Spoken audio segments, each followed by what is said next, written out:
This is the Academy of Medical Sciences in central London, and it's where the Public Engagement Foundation has brought together 30 people, all involved in arts in health research, for a seminar.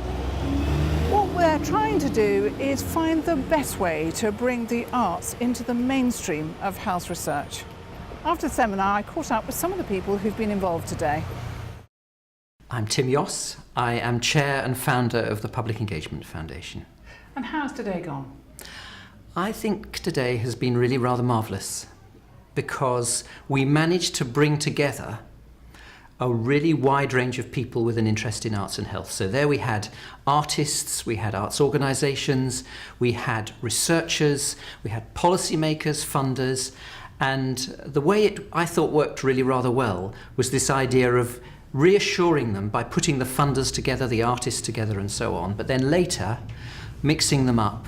Once they were more confident, they were beginning to generate ideas, we mixed them up, and it's turned into a very productive day, I think.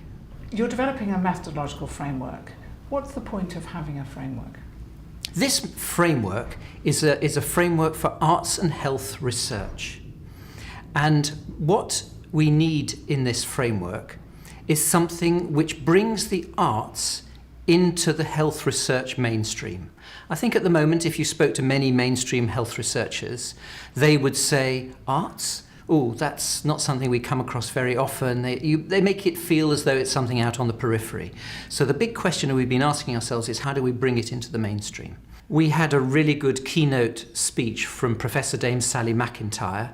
Sally has been the person behind the Medical Research Council's guidance on complex interventions.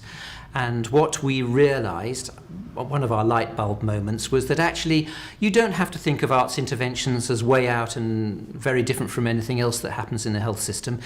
The arts are, an arts intervention is just a particular kind of complex intervention. What other points came out of today? For instance, the need for collaboration seems to be a particularly strong theme. That came through, yeah, very clearly.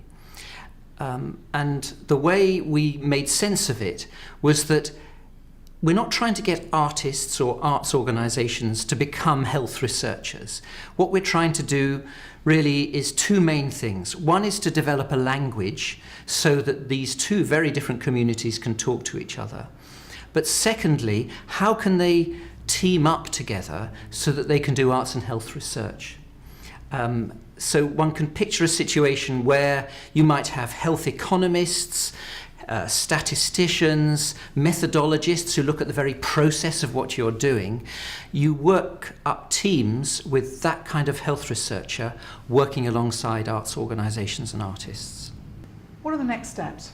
So my organisation has now formed a partnership with the UK Network for Arts and Health Research. It's very new, this network, but already they have about 50 members, and we're working with them on a national strategy for arts and health. And so the next steps, I think, are going to be taken by my organisation working alongside this UK network. And those steps are, first of all, to digest all the ideas that came up today. And then I would hope by the autumn we would get to a point where we could have the first edition of this methodological framework. I think we have to be honest, some of it will still have a few contradictions, unanswered questions, but in many respects I think we've made very good progress and there'll be quite a lot to put in there.